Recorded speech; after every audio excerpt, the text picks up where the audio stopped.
사랑하는 행복한 교회 성도 여러분, 이 영상을 보시는 하나님 나라의 귀한 자녀 여러분, 오늘은 2022년 9월 28일 수요일입니다. 오늘 매일 성경 본문에서는 여호와의 궤를 예루살렘으로 가져오는 두 번째 시도를 기록합니다. 다윗은 여호와께서 오베네돔의 집에 복을 내리셨음을 알고 여호와의 궤를 오베네돔의 집에서 예루살렘으로 가져오려고 다시 시도합니다. 그는 율법의 가르침대로 제사장들이 여호와의 궤를 메게 하였습니다. 마침내 여호와의 궤가 왕궁에 안치되었을 때 온 백성이 다윗이 주는 음식을 받아서 돌아갑니다. 사울의 딸 미갈이 여호와 앞에서 춤추는 다윗의 행동을 품이 없다며 비판하였습니다. 오늘 본문을 나누어 보겠습니다. 사무엘하 6장 12절부터 15절 여호와의 궤를 모셔오는 행렬, 다윗의 두 번째 시도, 기뻐하는 다윗, 여호와의 행진, 16절부터 19절 예루살렘에 안치된 언약궤, 지켜보는 미갈, 제사, 돌아가는 백성들, 20절부터 23절 미갈의 비방, 다윗의 반박, 미갈의 불행. 오늘 본문 사무엘하 6장 10절부터 23절 말씀을 듣고 다시 오겠습니다.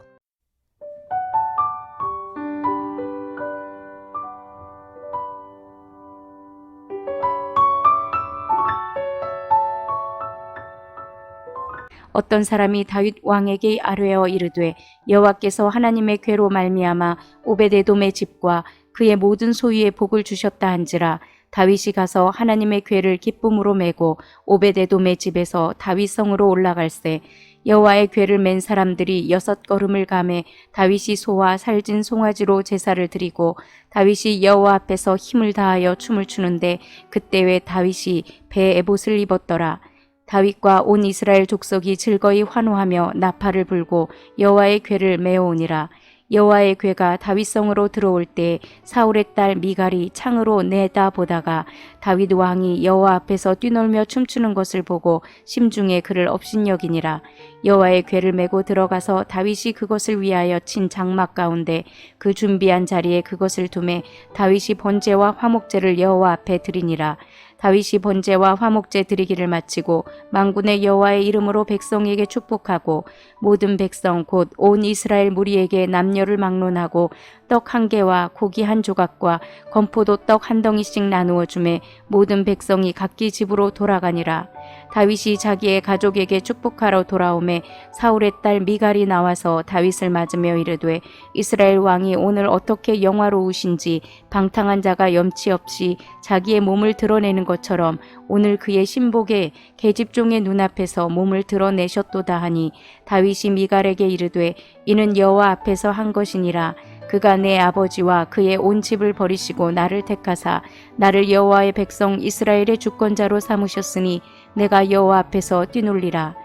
내가 이보다 더 낮아져서 스스로 천하게 보일지라도 내가 말한 바 계집종에게는 내가 높임을 받으리라 한지라. 그러므로 사울의 딸 미갈이 죽는 날까지 그에게 자식이 없으니라.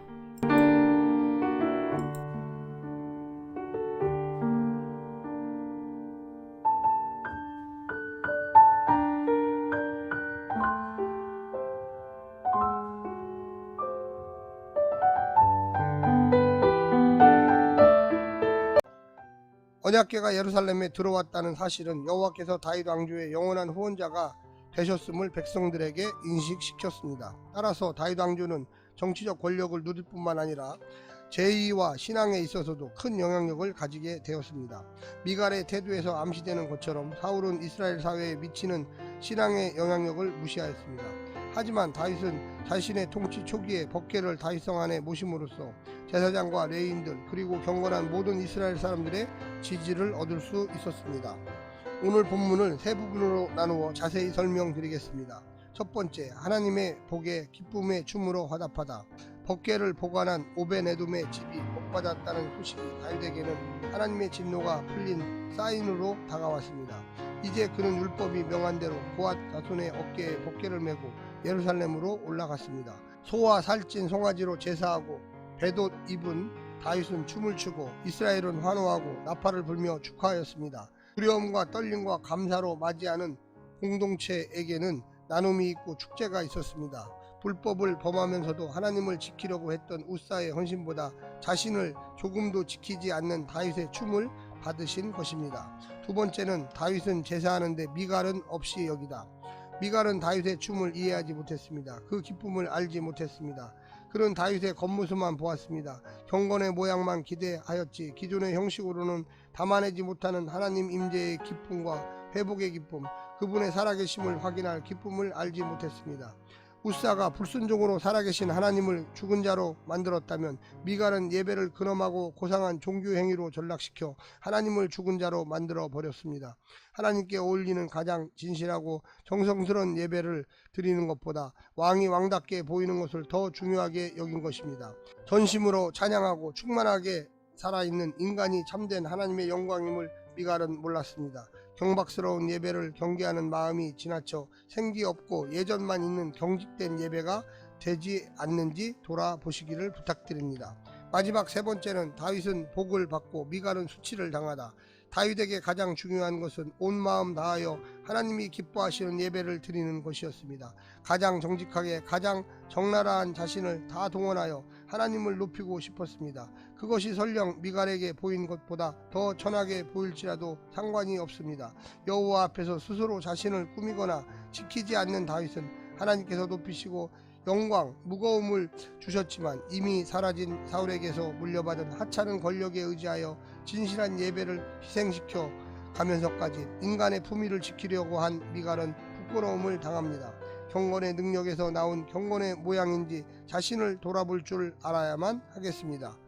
살아계신 하나님을 경험하는 성도들이 되시기를 간절히 부탁드립니다. 할렐루야. 오늘 하루도 승리하십시오.